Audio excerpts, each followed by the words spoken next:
আসসালামু আলাইকুম। আমি ডক্টর নাজমুল।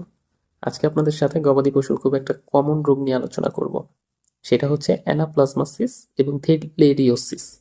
এই অ্যানাপ্লাজমাসিস কেন হয় আর থেলিডিওসিস কেন হয় বা কোন প্রোটোজোয়াল ডিজিজ দ্বারা হয়, এই জিনিসগুলো সাধারণত আমরা আজকের বিষয়ে আলোচনা করব।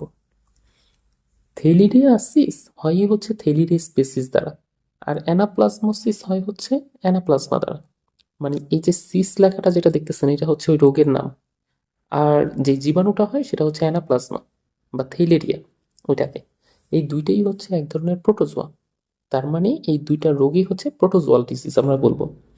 প্রাপ্তবয়স্ক পশুতে সাধারণত এই রোগ বেশি হয়, অল্প বয়স্ক পশুতে সাধারণত দেখা যায় না। তবে ইদানিংকালে অনেকগুলো কেস এরকম দেখছি যে আমাদের দেশের যেই অল্প বয়সের বাছুরগুলো আছে, ওই বাছুরগুলো এই রোগ দ্বারা আক্রান্ত হচ্ছে। এই জন্য এখন আর বলা যায় না যে শুধুমাত্র বয়স্ক প্রাণীতে এটা হয়।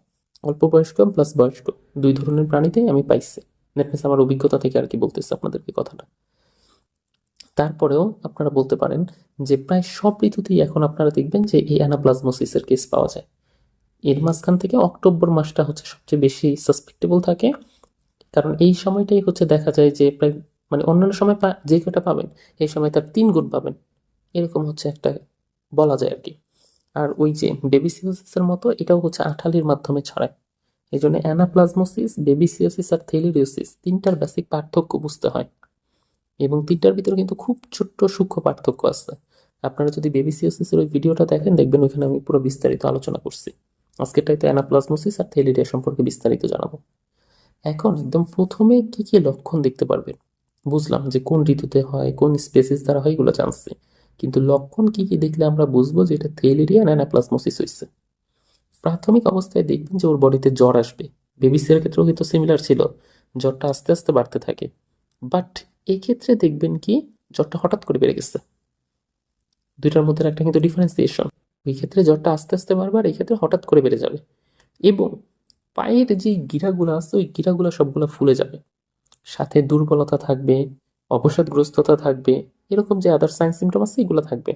এবং মুখ থেকে লালাকরণ হবে, চোখ দিয়ে পানি পড়বে, নিঃশ্বাসের সাথে হচ্ছে ও নিঃশ্বাস নিতে কষ্ট হবে। দ্যাট মিনস যেটাকে আমরা শ্বাসকষ্ট বলি ওরকম মনে হবে। আবার অনেক সময় দেখবেন নাক দিয়ে পানিও ঝরতেছে। এখন বেবি সিসের ক্ষেত্রে কিন্তু এরকম ছিল না, ওই ক্ষেত্রে জ্বর ছিল শুধুমাত্র। বাট এইখানে জ্বরের সাথে আপনার লিম্ফ নোডগুলো ফুলে যাচ্ছে, দ্যাট মিনস পায়ের গিরাগুলো ফুলে যাবে, সাথে চোখ দিয়ে পানি পড়বে এবং শ্বাস নিতে ওর কষ্ট হবে। আর যখন একদম শেষ পর্যায়ের দিকে হয়ে যায়, তখন দেখা যায় যে রক্ত স্বল্পতা প্রচন্ড পরিমাণে বডিতে আসছে। এই রক্ত স্বল্পতা থেকে ওর হচ্ছে আস্তে আস্তে লিভারটা ড্যামেজ হতে থাকে, এবং লিভার যখন কম কাজ করে তখন আস্তে আস্তে জন্ডিস দেখা দিবে। বেবিসিয়ার ক্ষেত্রেও কিন্তু এটা কমন ছিল, জন্ডিস হইতো, এখানেও জন্ডিস হবে।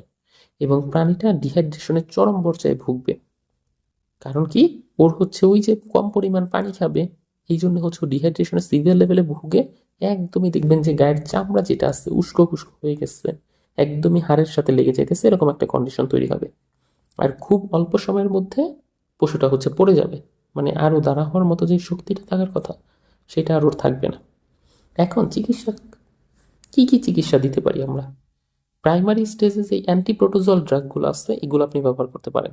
এখন অ্যান্টিপ্রোটোজোয়াল ড্রাগের মধ্যে এখানে স্পেসিফিকভাবে আলাদা কিছু ড্রাগ আছে, যেমন বেবি নীল আছে, বেবি কিউর আছে। এই ড্রাগগুলোকে আপনাকে প্রপার ডোজ অনুসারে মেনটেন করতে হবে, এবং এগুলো কিন্তু খুব সেন্সিটিভ ড্রাগ।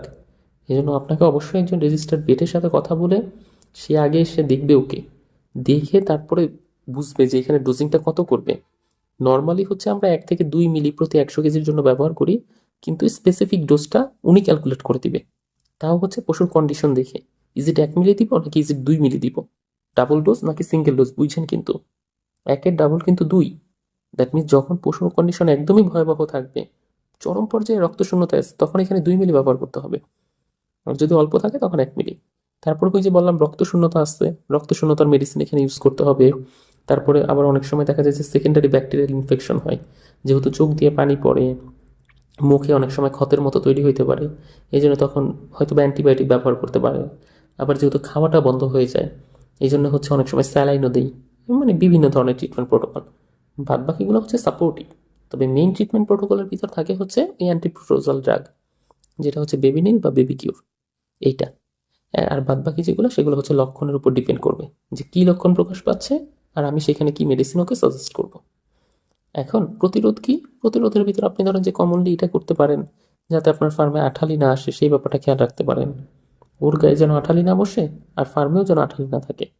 ওর গায়ের আঠালি দূর করার জন্য হচ্ছে আপনি টিমসেন পাউডারটা ব্যবহার করতে পারেন, আর ফার্মের আঠালি দূর করার জন্য আপনি কীটনাশক ব্যবহার করতে পারেন।